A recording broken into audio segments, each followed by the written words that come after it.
Sebetulnya zat adiktif ini pun cukup banyak di pasaran. Tapi dan bisa dibeli bebas, Pil.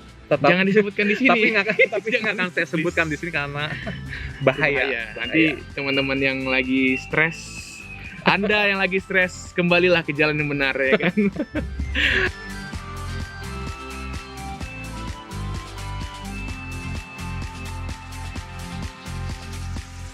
Many times I try to tell you, but I have to go now, achieve my ways.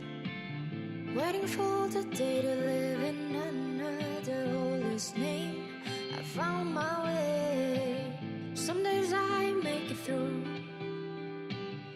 Oke, kembali lagi di Horbeng TV bersama saya Philip dan Pak Timothy. Ya. Nah, kita kembali ke segmen namanya How Our Brainstorming, Pak ya. Ya. Nah, our brainstorming ini lebih kepada karena kita udah lama nggak bareng-bareng, kita agak deg-degan juga nih, Pak. Enggak. Aku nggak, Bapak nggak deg-degan, aku agak deg-degan. Udah berapa ya? Udah hampir berapa ya? 6 bulan ya? 6 bulan ada. 6 bulan, 6 bulan ada. Kemungkinan kita nih hari ini enaknya adalah kita melakukan yang namanya bahasa baku banget. Kita tuh bahas tentang narkotika karena narkotika lagi rame juga. lagi rame banget. Ada beberapa juga kalau nggak salah kan yang rame itu ada beberapa artis yang artis kena juga. Jadi untuk sedikit ilmu pengetahuan ke teman-teman semua, kita akan sedikit membahas mengenai narkotika dan psikotropika. Psikotropika itu apa? Narkotika atau dan psikotropika? Itu psikotropika itu nama apa sebenarnya, Pak? Psikotropika dari kata psiko ya. Psycho arti bisa dikatakan seperti dia bekerjanya lebih ke sistem saraf yang ada di otak.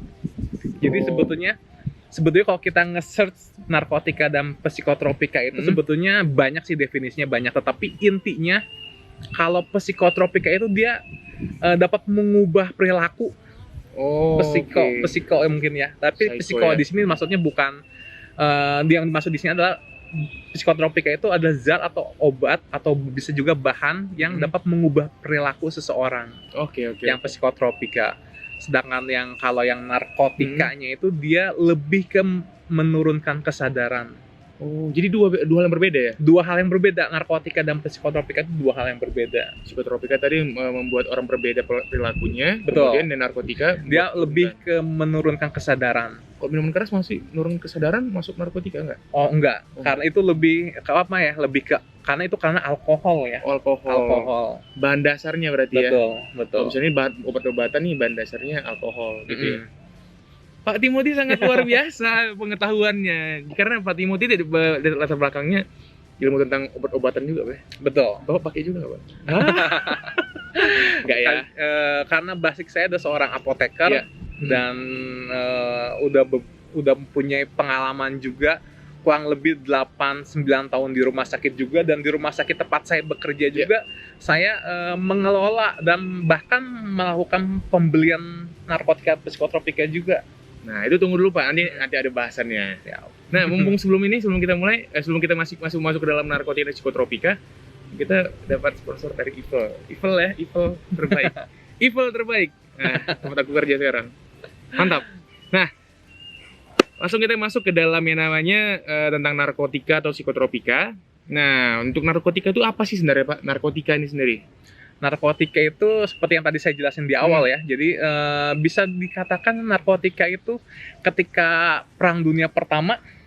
Ini sebetulnya Wikipedia sekali. Ketika Perang Dunia Pertama itu sebetulnya narkotika itu udah digunakan, Phil. Wah, udah digunakan saat perang. Candu ya? Perang candu itu bukan? Betul. Bisa salah satunya candu, bisa juga pernah dengar kata opium? Iya, opium ya, perang opium ya. Betul. Jadi opium itu adalah narkotika pertama yang digunakan saat perang itu, Perang Dunia Pertama itu. Gila. Dan tahu nggak opium itu dapatnya dari mana?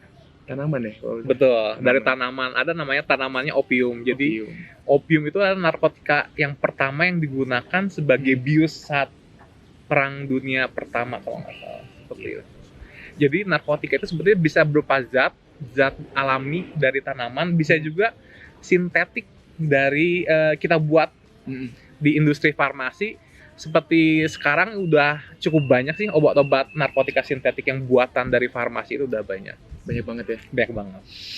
Sedangkan yang kalau kita ngomongin psikotropik, Psikotropika benar tadi deh. Psikotropika ya. kalau psikotropika ini rata-rata dia sintetik.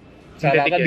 dibuat di industri farmasi, Laboratorium gitu ya. laboratorium juga tetap, tapi untuk sekarang narkotika dan psikotropika ini dipakai untuk pengobatan sih. Pengobatan ya. Pengobatan. Jadi obat pengobatan tapi disalahgunakan. Berarti kan dipakai sering banget dibilang itu adalah penyalahgunaan obat terlarang gitu Betul. ya. Oke. Terus pernah dengar kata napsa kan? Nafsa ya nafsa. Bukan nasa ya. Nasa Bukan tuh napsa. yang itu. Napsa itu narkotika psikotropika dan zat adiktif. Zat Oh, adiktif oke. atau zat yang ngebuat nagih. Nagih apa nih? Nagih zat itu ingin dikonsumsi terus. Oh, jadi terus-terus ya. Jadi candu ya, mungkin ya, ya, namanya candu ya. jadi candu. Sebetulnya zat adiktif ini pun cukup banyak di pasaran.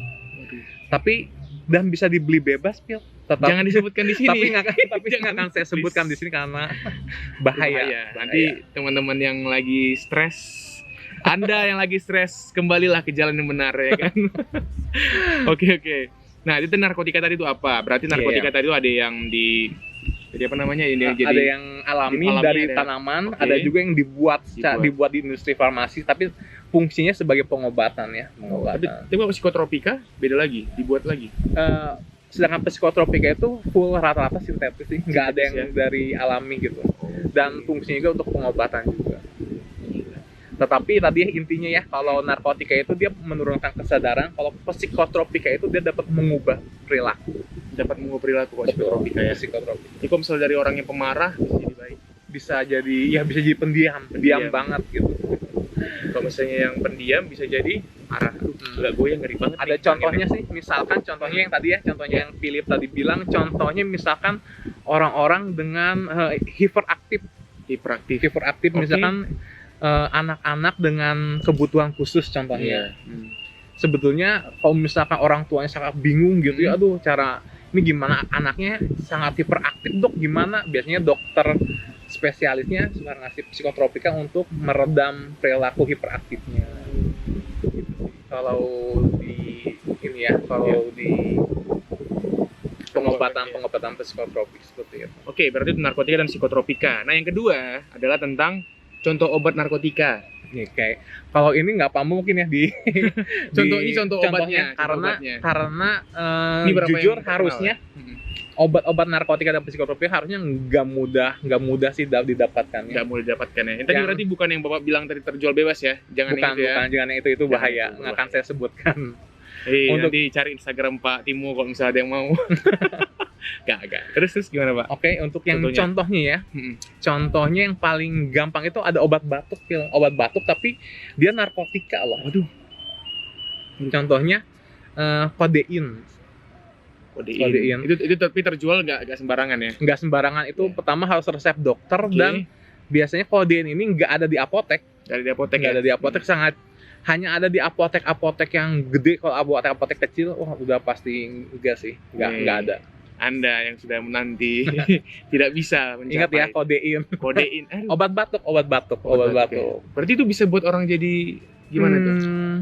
Kodein ini sebetulnya narkotika golongan rendah sih, golongan rendah. Jadi kemungkinan seseorang menyalahgunakan atau membuat jadi kecanduan itu kecil sih. Kecil ya. 0, sekian persen, nggak mungkin bisa sampai jadi ketagihan gitu, enggak.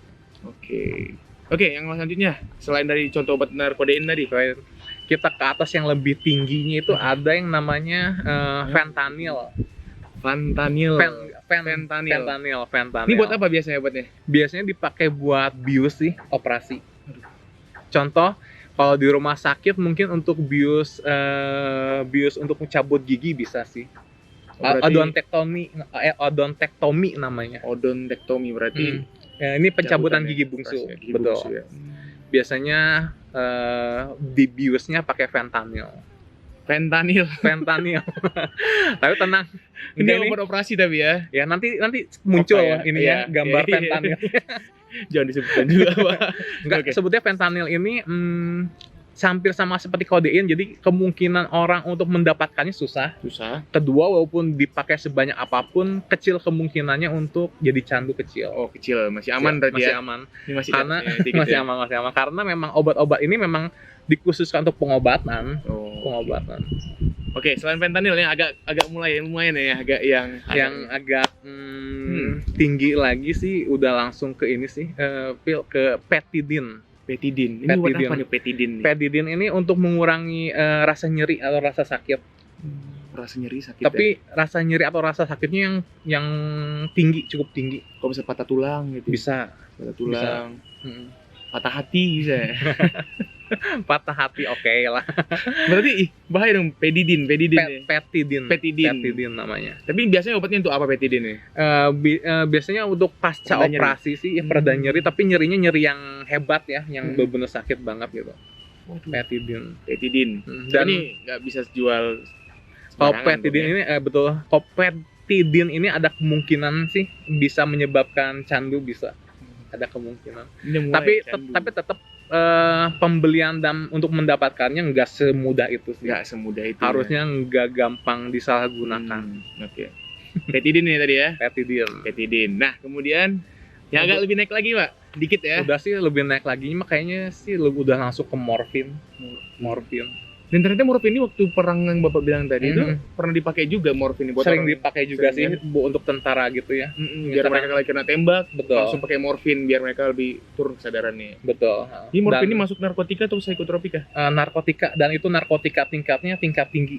Tingkat tinggi ya. Tingkat tinggi. Jadinya kalau misalkan orang-orang yang udah kena morfin biasanya sih memang udah selesai perang nih. Dia pernah terpapar morfin. Biasanya ketika udah selesai perang dia langsung harus direhabilitasi. Aduh ya. Direhabilitasi. Berarti harus masuk rehab ya. Ya, betul. Kayak beberapa artis sekarang juga lagi masuk rehab ya. Iya, lagi rame sekarang kan Iya. beberapa. Itu malah kesayangan apa ke fans apa idolaku tuh Dulu ya. Pak Dede. Dia sebut dia. Sorry Oh, iya, CP ataupun ini ada AP juga baru kena sekarang. Iya, betul. Nyebar di daerah sini juga ada. Mantap. Nah, Tadi ya merubah perilaku, dapat juga ini melemaskan relaksan